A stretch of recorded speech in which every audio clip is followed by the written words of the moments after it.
G'day, welcome to the Ampersat developer stream. I'm just going to jump straight into the game and narrate as we go along. I'm the solo developer, did all the coding, graphics, music, etc. Everything's original, so if anything's rubbish, I've got no one to blame. Little intro here.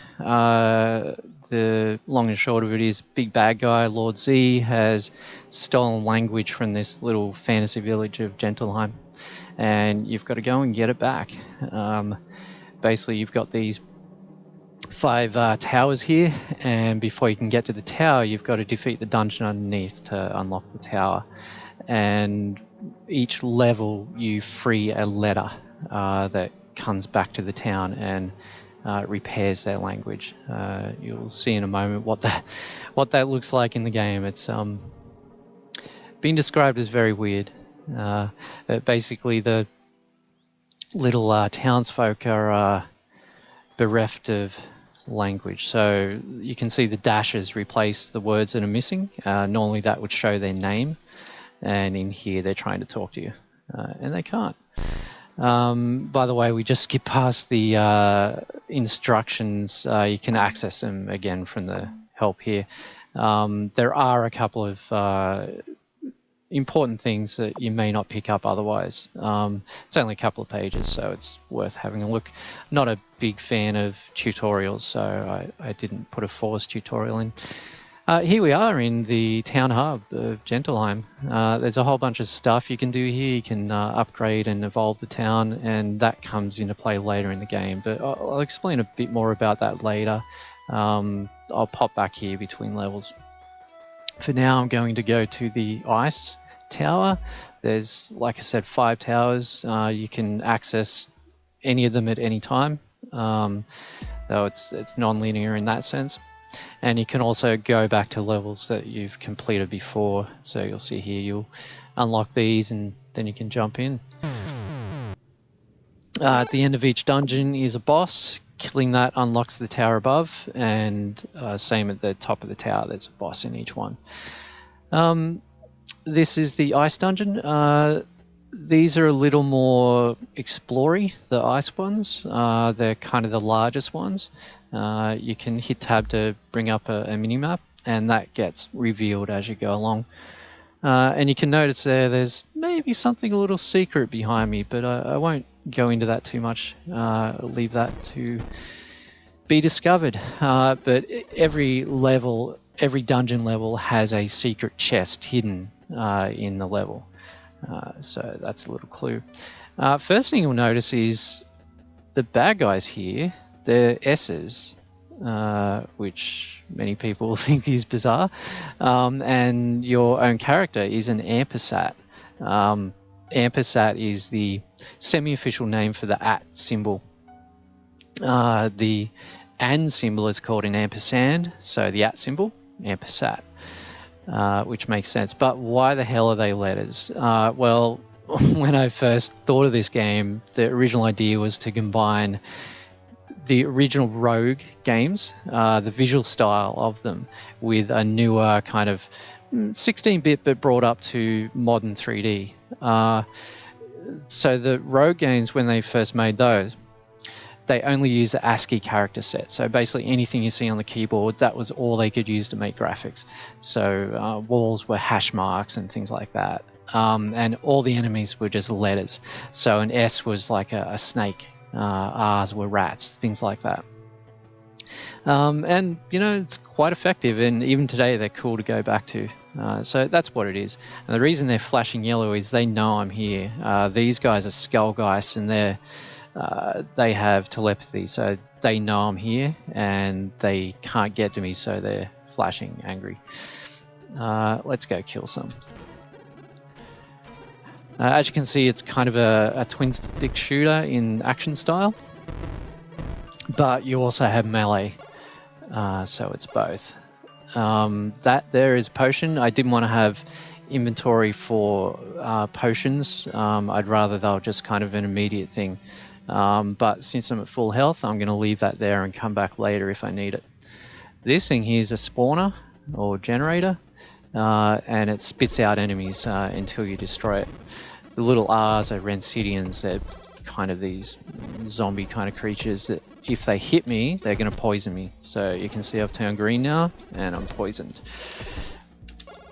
It will smack them. The general idea is you should be trying to kill that spawner as soon as possible, so they can't keep coming out at you. And I'll grab that potion now and heal up. Now you notice when I killed that Rancidian, my bonus word up here started to get filled in. Every level, even the towers, have a bonus word that you can spell out. They get progressively more difficult to spell.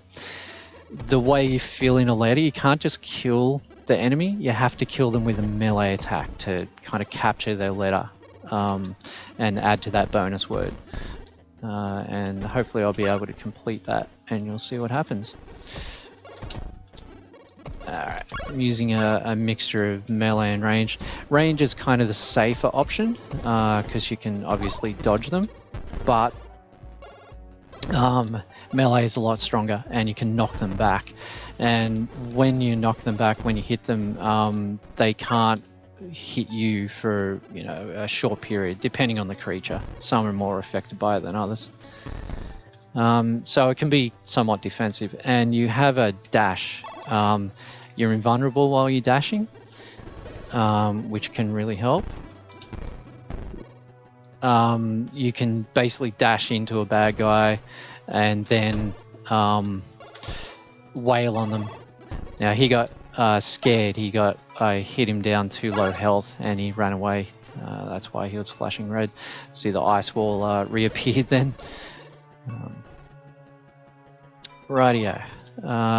It is worth smashing these sometimes. They will drop coins and even potions and scrolls.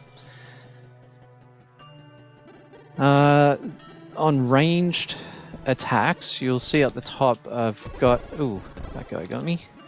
I have a overheat meter. You can fire normally, and that's fine, but if you hold down fire, you'll have rapid fire, which is much faster, but your overheat meter up the top here is going to fill up, and if that hits the maximum, you overheat, and then you can only fire at half rate. To fix that, you just let go of the button and it'll cool down. While you're firing normally, all you have to do is let go of the button for a split second and it will reset. So you just get into a kind of rhythm where you can hold it 1, 2, 3, then let go, 1, 2, 3, and so on. Just adds a little more interest to the combat.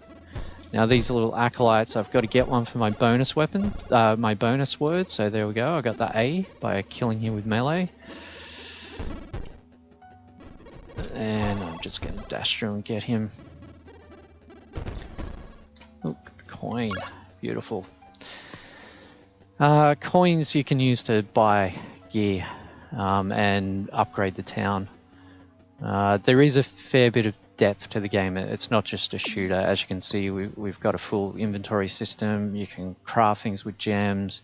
You've got a full skill tree when you level up and so on. And while I'm here, the beastry, when you encounter new enemies, it'll describe them here. So we can see the those little Rancidians that we were shooting before. They're an ice and kinetic creature. Now, there's resistances for different elements.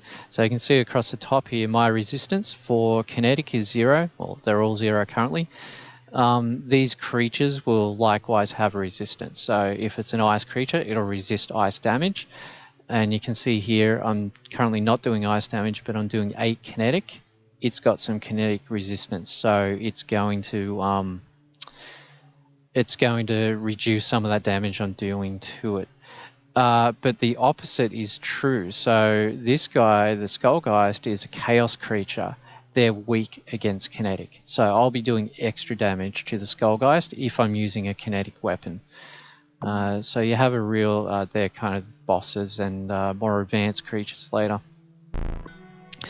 So yeah, you really have to think about your weapon loadout. Sometimes it depends on the level you're in. Obviously, ice level, most of the creatures are going to be an ice type. So if you do have fire weapons, it's a great time to equip those. Alright, dodge this little trap. Hey, he was hiding behind the door then. I mentioned those skull guys are telepathic. Other creatures have different senses, so they can have a sight radius, or they can have a hearing radius or smell. So if they're not looking at you, you can sneak up behind them until you get within a certain range, and then they can either smell or hear you. I did have a sneak mechanic in it earlier on. They had a separate smell and a separate hearing range, and you could actually sneak up on them if you move slowly, but it wasn't really fun, so I took that out.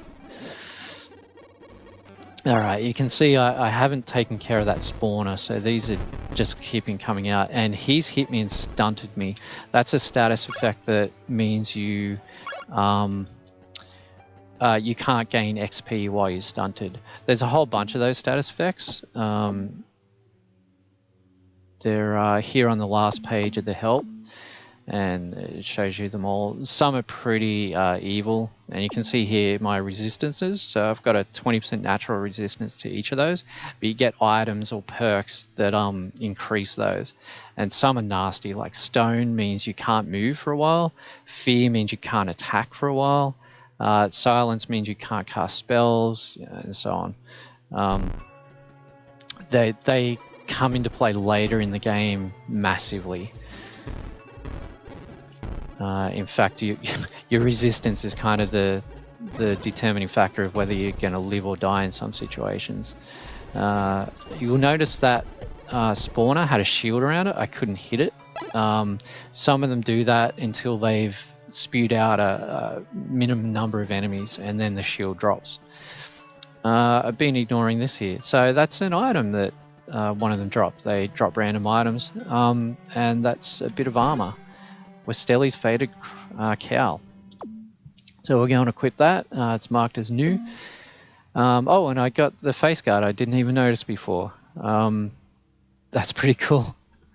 So there's a bunch of these kind of mythical deities or legendary figures in the game, and every one of them, there's one per letter, so Lagan, Westelli, and each of them have one of each type of thing. So you'll find Lagan will have some kind of boot, or also a gauntlet, some kind of body armor, a gem named after him, melee weapon, etc., etc. So you can kind of go for a full set if you like that. And you can see here it's got a 3 dash damage. So this increases my dash damage when I dash and hit enemies. So that's pretty cool. And I get an 8% resistance. So I'm going to equip that. And if I look at the Faded Cow now, it'll give me a comparison to see which is better. So obviously I don't get the dash damage, there's no kinetic resistance, but I get an 8% fire resistance. And I also get a 10 poison resistance status effect. So that is pretty useful. And it is the ice dungeon. So actually resisting fire is not going to be any use here. But when I go to the fire dungeon, that will be really good to equip. Or if I'm having trouble with poison enemies, it's pretty good. Which, you know what, I am having trouble with poison enemies, so I'm going to equip that now. Rightio, to get out of the level, if you try to escape now, you'll see you've got to rescue the cage letter. And you'll see the little E there floating around in this cage. That's the letter you've got to rescue and send back to the village. And you can see I've still got to destroy one more famished to lower the force field before I can get him out. Otherwise, my shots do nothing. So you've got to track them down, and you can have a look at the map, and it tells me there that the cage guardian is one famished. I destroyed one. It was in that little hidden room behind the ice wall. So I've got one left to find, and of course I know where it is, so I'm just going to go straight to it. but there's a little bit of exploration if you don't know.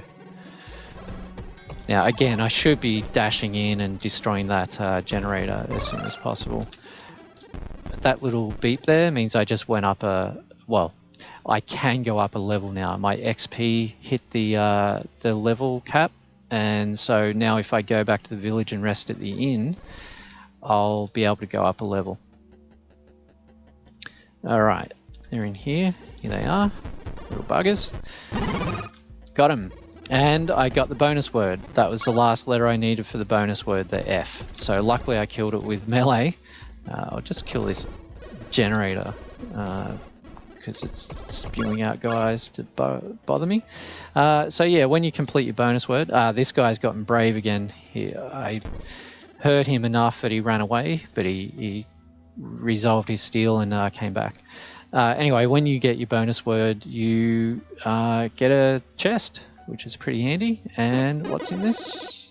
Beautiful, some more armor. Well, unfortunately I didn't need another helmet, but I got one anyway. A woolen beanie. That sounds like it'll resist ice, so let's have a look. It does indeed.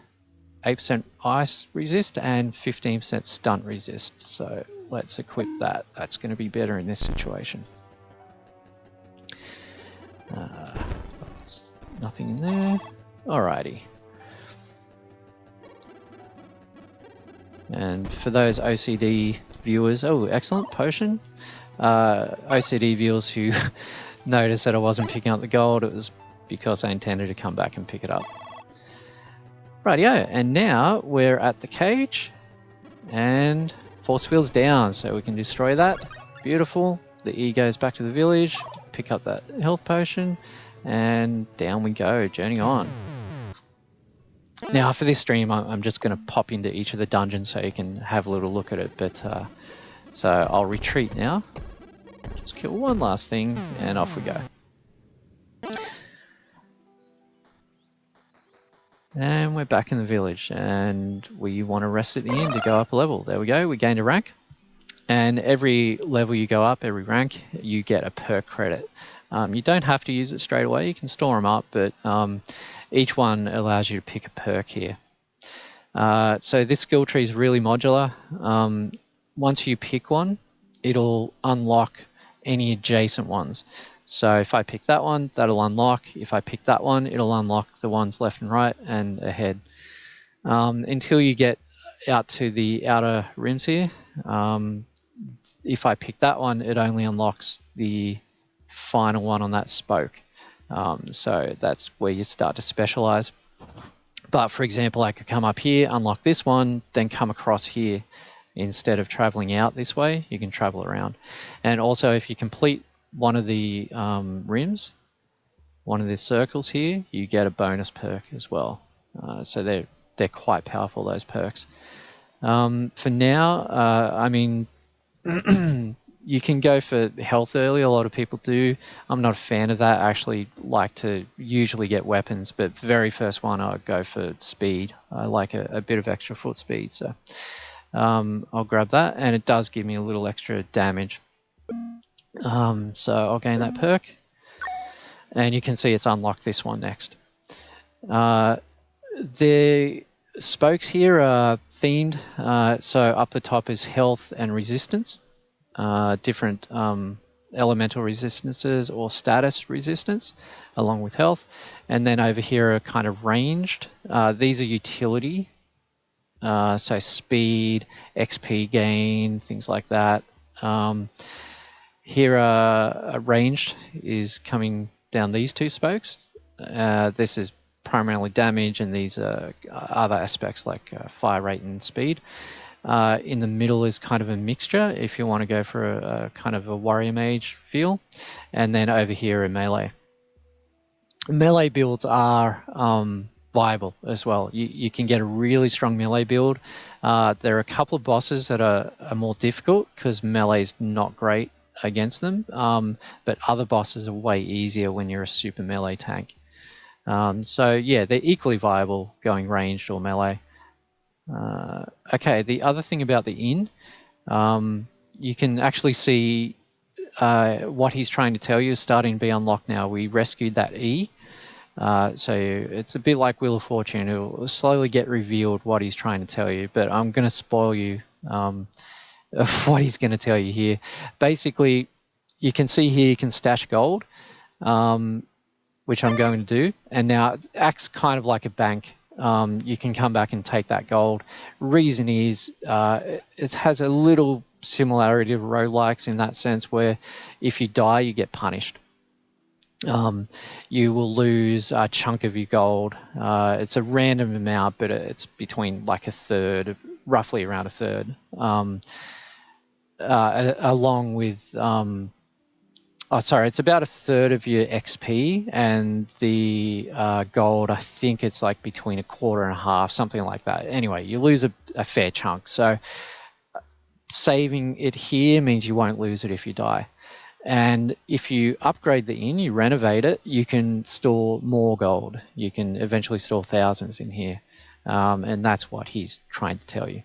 But you can always take a punt and just do it to find out. Otherwise, you'll eventually hear that he's telling you that's what it is, or she, the innkeeper. Righto, so we've got our perk. We've stashed our gold. Let's go to another dungeon. Let's go to the stone dungeon now. This one is a lot smaller. It's a decent one to start with because it's smaller.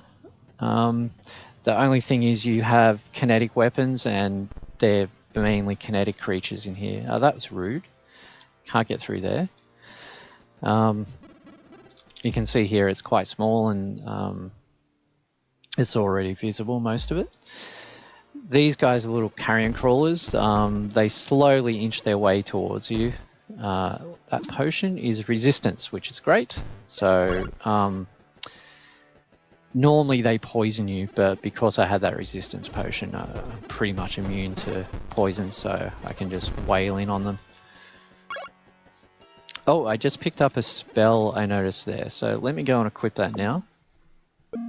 New spell, Irma's Ice Shard, which is fantastic in the fire dungeon, but it's good here too because I was using kinetic, so ice is going to be better against kinetic enemies. And you can see here the fire rate is a lot more. It's 0.8 extra, and it's basically double the range, which is great, and much faster. So that's a really good pickup. You'll see here you have a choice to be a primary or alternate weapon. The two boxes up here, the left is your primary and the red one's alternate. So I'm going to put in the alternate, and what you can do is hot swap.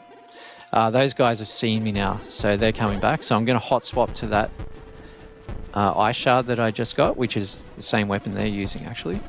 Or similar, it's slightly smaller.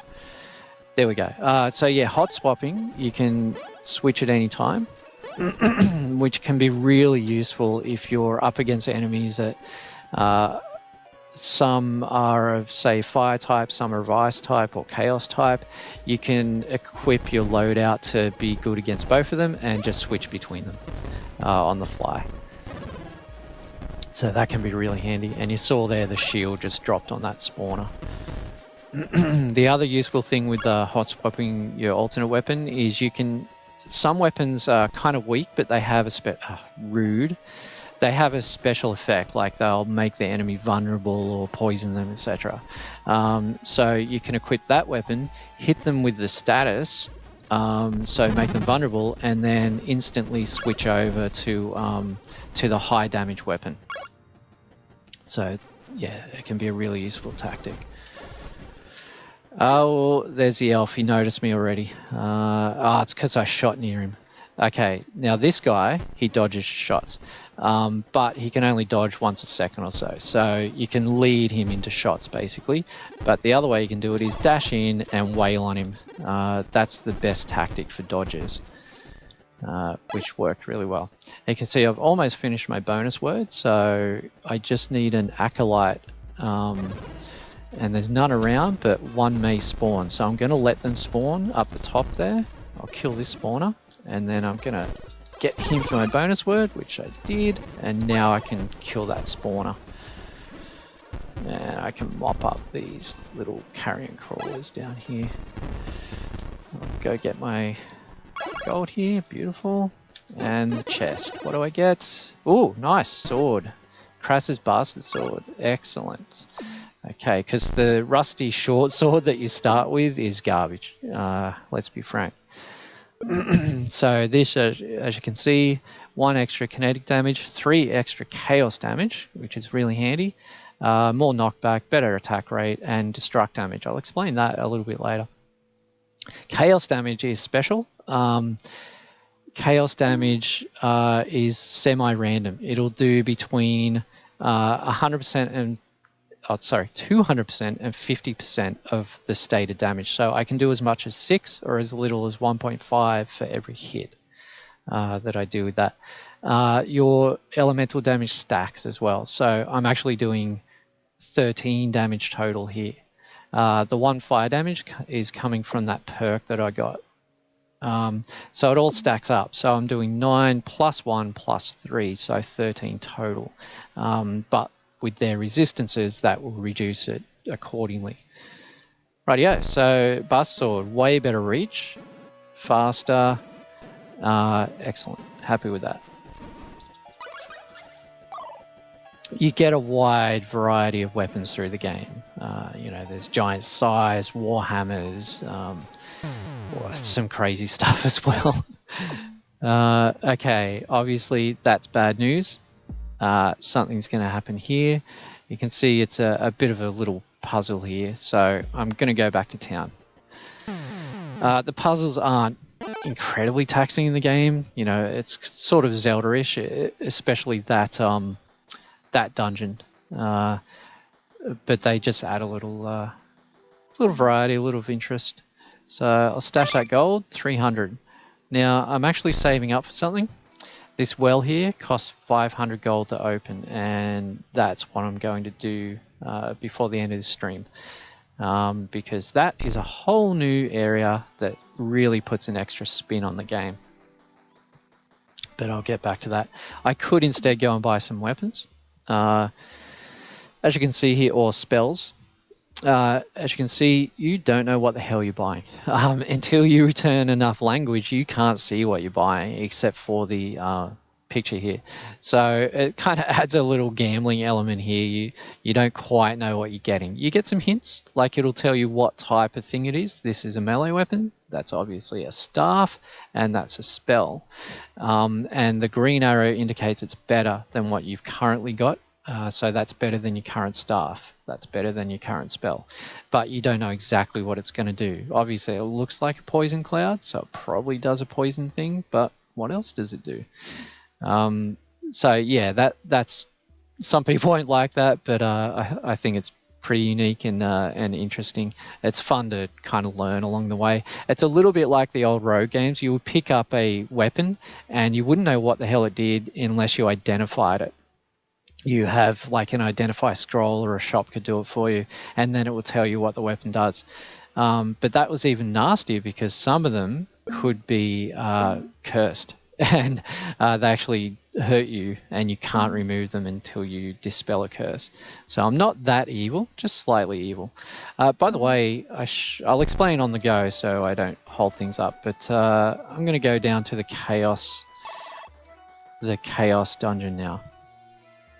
This is kind of the most unique one. You can see it's a fairly odd place that we're going into. So I was going to explain about spells and your staff. But first we'll step into this Simon looking thing here, like the old toy, and that's a teleporter. Like in the old Gauntlet game, which is obviously my biggest influence for this game, teleporter levels. And we've got it's a grinning, let's check the bestiary. I can't even remember his name now. The gibbering grin, that's what it is. An annoying thing. You can see here also it tells you what kind of special effect it will do. So the dry rot here, we actually saw that we didn't get to it, but we detected it in that second ice level. They cause a vulnerable effect on you, which halves your resistance. Well, actually wipes it out, but you don't want that. Anyhow, he's another dodger, but he's a very poor dodger, so he's not too hard to take down. Keep getting sidetracked. So spells and staves, they're separate things in the game. So you can upgrade your... Oh, this guy's a dodger as well, but I'm going to melee him because I need him for my bonus word. And see I'm pink here, or purple? I've got confusion. It says it up there. My controls are reversed while I have confusion, which is really annoying, but not too difficult to get around. You just reverse your mind. Everyone can do that, right? Anyway, Ifrit here, they leave you alone. If you leave them alone, they just float around, but if you get within range, they'll start shooting at you. But if you're low on health, just avoid them and they won't come after you. Smashed him. Okay, yeah, back to spells and staffs. So you can think of your staff as... I just got overheated there. That was sloppy. You can think of your staff as a gun and the spell that goes inside it as the weapon. So the spell itself will determine the damage, the base damage, and range and speed, and then that will be modified by whatever staff you're using. So you can see here it adds 5% to any kinetic damage. Doesn't modify any other element, but if you are doing kinetic damage in a spell, it'll do 5% more if you've got this staff. And it will also add 1 to your range, speed, etc. So it's really important to combine the right staff with the right spell.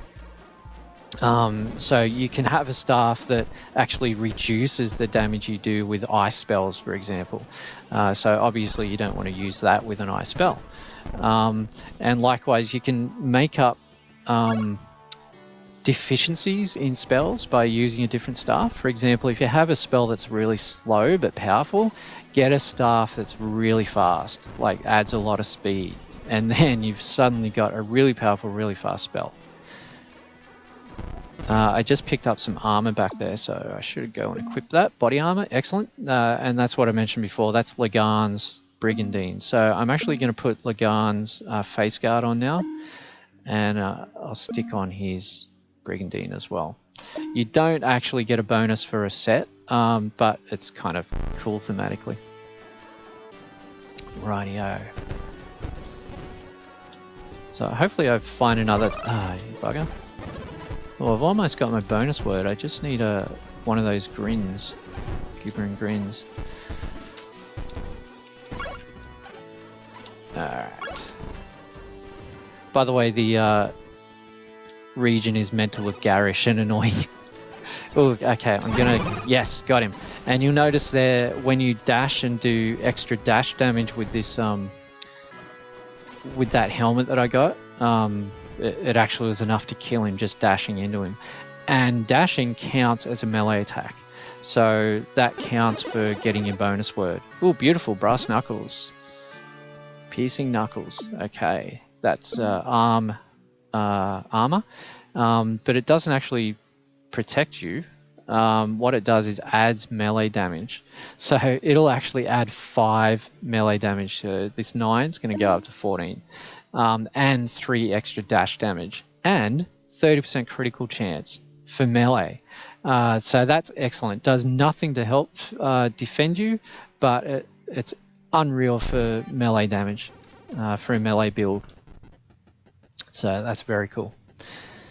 Rightio, you can see the shields up here, so I could just escape, but I want to get some gold. I'm saving up to open that well, so... Alright. Yeah. Yeah, my melee is out of this world now. I'm doing 20 damage to those guys. That's excellent. Okay, journeying on. This level's a longer one. As you can see, there's a lot of stuff in here, a lot of little puzzles and weird stuff.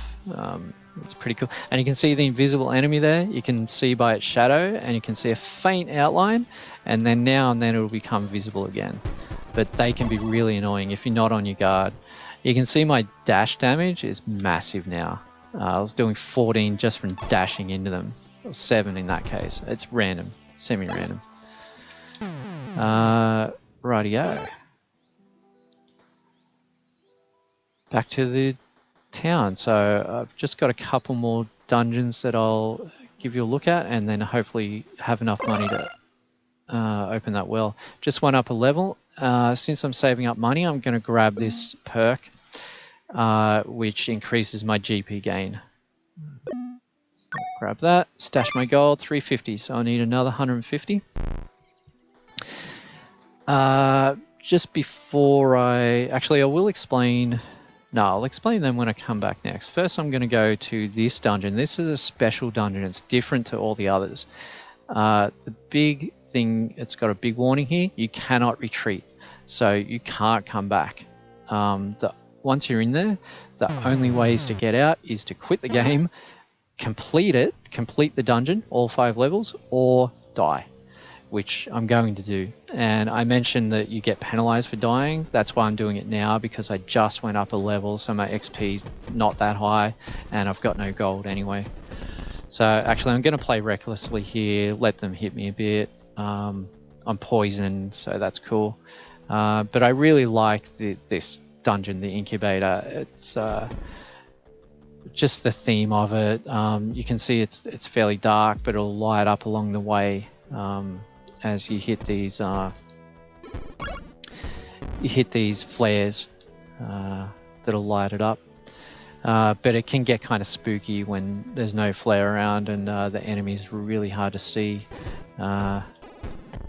Yeah, you could see them just coming out of the woodwork there. And they spawn out of these pools, and you can't destroy the spawner. It will eventually run out, but not for a long time. But since I want to die anyway, I don't really care. I'll let them come after me. And that's once I destroy that, it'll here we go. I'm just about to die. That poison is going to kill me, so I won't even be able to escape. And I'm dead.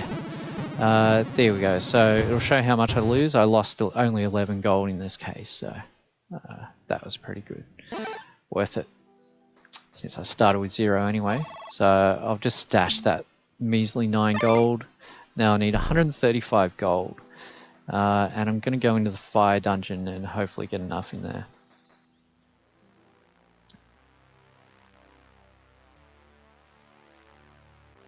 Right, here we go. Fire dungeon. This is kind of a more traditional. It's got a little bit of puzzling, but it's a combat heavy dungeon. He was trying to escape from me because I whacked him. Alright, I got 2 of my bonus word letters then, and the third one is down here. You have to be careful. Sometimes one of the letters you need is the only one on that level, which is the case there with the trickster. And what do I get? Just some gold. Oh, well, actually, I wanted gold, so that's really good. And oh, there's a stack of gold. Excellent. That's really helpful. 115 already. What do I need? 135, I think. So yeah. Oh, excellent. Got a new spell. Well, that's a fire spell, so that's not great here, but I'll equip it as my alternate. So now if I do happen to have fire and ice, which can happen, especially in the Chaos Dungeon, I can just switch between, fire my fire weapon and fire my ice weapon.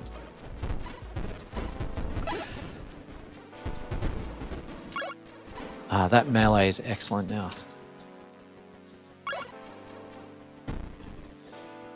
Rightio. Got a dragon head. Oop. Don't want to walk through that. 10 dash damage on him. Excellent. Rightio. Yeah, I've got enough gold, so I just need to... Well, what do I need to unlock the cage? 2 more Ifrits. So there's 2 right here. There's the last one. Beautiful. That's unlocked. Got a lot of kobolds coming out now. Don't need that health.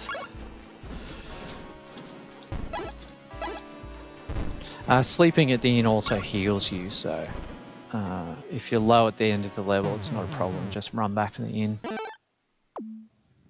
I'm definitely not going to do this level. It's quite big and difficult, so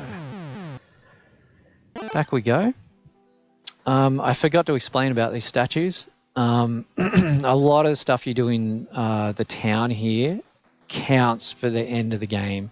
Once you complete all the towers, you basically have to have a showdown with Lord Z. And these statues, if you repair them all the way, they really help you in that final battle. And everything you do in the town can power those statues even more. So every building that you upgrade, every person in the town that you help. See, once you start unlocking their language, they will start sending you on little quests. Each of them want a certain thing, and if you go and find it for them, they'll help you in that final battle. But you can only see what they want once you unlock the enough letters for it. So basically you finish nearly all the dungeons and you'll be able to see all of what they want. And there are a few other secrets in the town that I haven't shown you, but there's some hints perhaps lying around. Anyway, we have enough money for the well, but we've got to withdraw it from the inn. So get that. And here we go. We can repair the well. Now the well is an endless procedurally generated area. So this is the roguelike kind of part of the game. And it's particularly roguelike because it looks like Rogue, the original Rogue. This is what the original Rogue looked like. Obviously not 3D, it was all flat characters, but you can see the walls of the hash marks. Traps in the original Rogue games were little arrows on the ground. They looked just like that. And the floors were periods, simple periods. So this is a real flashback, and actually I should be paying attention because I am getting my ass kicked here. But I just picked up a speed potion. However, I got a weakness effect from something in there that famished, so I couldn't melee for a while. Oh man, luckily I've got that dash damage because that is really helping me. But I've got to destroy... no. Oh no. I'm poisoned, stunted. Oh, it's not looking good. I might need to retreat. Alright, okay. Thinned the herd a little bit. I've got to get these down before these guys can weakness me. Excellent, okay. To escape a level of the well, sorry, not to escape, to continue down in the well, you need to kill all the spawners on the level, which I just did. So anyway, these wells are fantastic. When you just want to play, when you just want to grind, whatever, you just keep diving down the well. And all the levels are random, like I said. You can see this one's a more built-up one. All the enemies and generators, etc. are random. And you can see here I've got 3 spawners. You can see them where I'm going to need to approach them on the map. So idea is to get to them as fast as possible, take them down, and then you can go down to the next level. So for like getting experience and money to go up levels, really helpful for that. Finding stuff, the little quests that the townspeople send you on. There's a lot of reasons to go down into here, and it's a lot of fun. I know some players just play the well. They open it up and then they just go forever. And if you do all 100 levels, there is a little secret at the end. By the way, you see this bravery bonus? Every level you go down, you get a 2% bravery bonus added to the gold that you find. So now I've got a 4% bonus. So that keeps building up the deeper you go until you go back to town, then it resets. Or you die, obviously. Oh boy, that's a pyromancer. That's nasty if I get hit.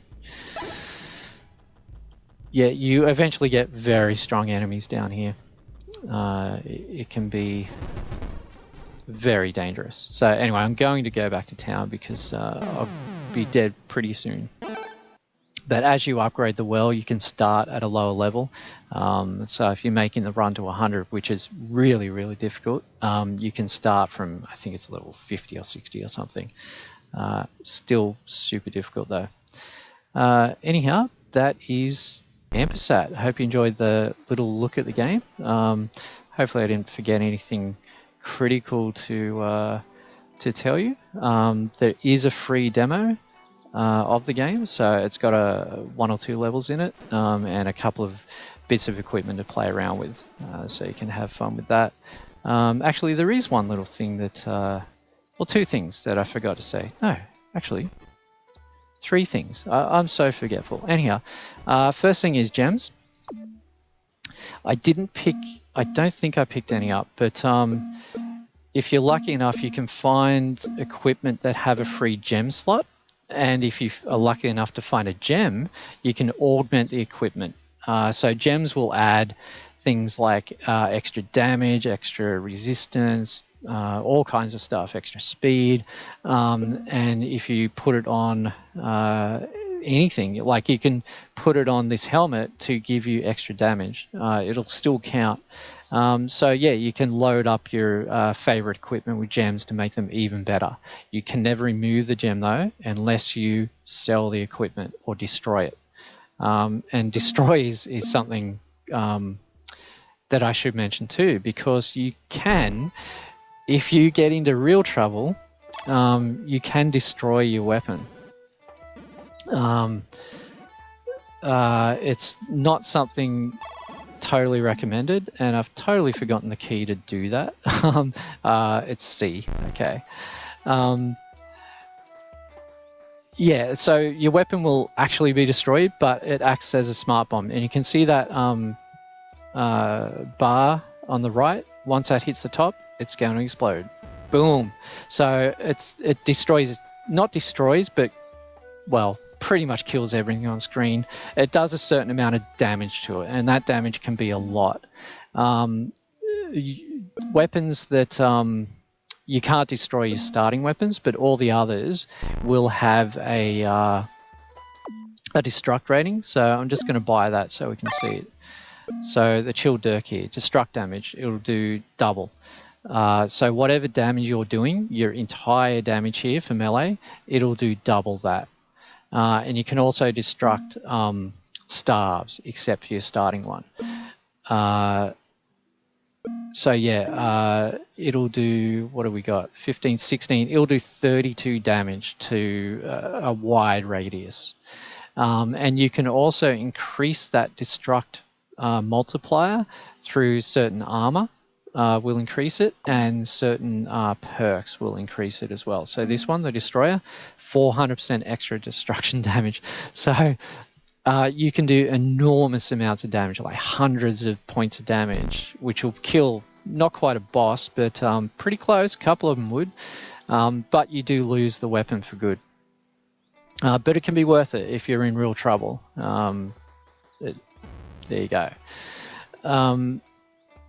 And it's a way to retrieve gems. If you have a gem on a weapon or a staff, and you get a better weapon, but you don't want to lose that gem, blow up the weapon, you get the gem back, and you can put it on the new weapon. So that can be handy. Or you can sell it, and they'll give the gem back to you. Second thing I forgot is just mentioning the sound effects. Some people might find them really strange. They're actually emulated Commodore 64 SID chip sounds.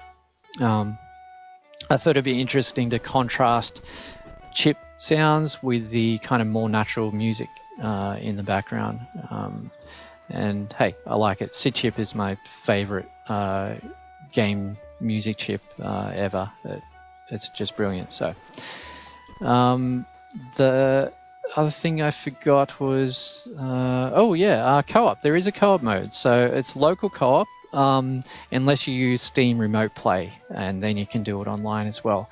But it's fully drop-in, it's asynchronous, so the other player controls a little fairy, so at any time, if you're playing with keyboard and mouse, the other player can grab a gamepad, just move the stick and you're controlling this little fairy. You can't be killed, so it's perfect for like your kids to jump in and play with you. And it'll fire your alternate spell, your secondary spell. Or it can actually steal, so it's just stolen the primary spell. It can switch as well, so you can kind of fight over that.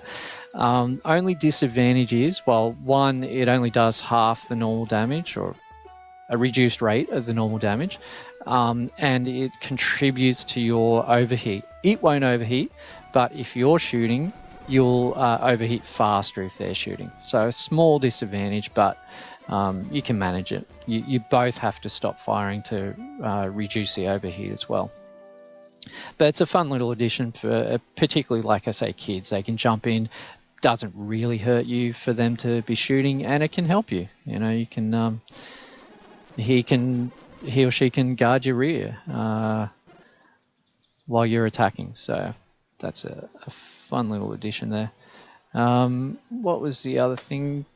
That was pretty much it, actually. I'll just mention that you can see here the dungeons that we completed. The towers, the gameplay changes a lot. They're more self-contained, kind of bullet hell, smash TV kind of levels then. It becomes more frantic, less exploration, and just more shooter. But depending on how you built your character up, will be the style of play and how difficult it is for you. There you go. Hope you enjoy.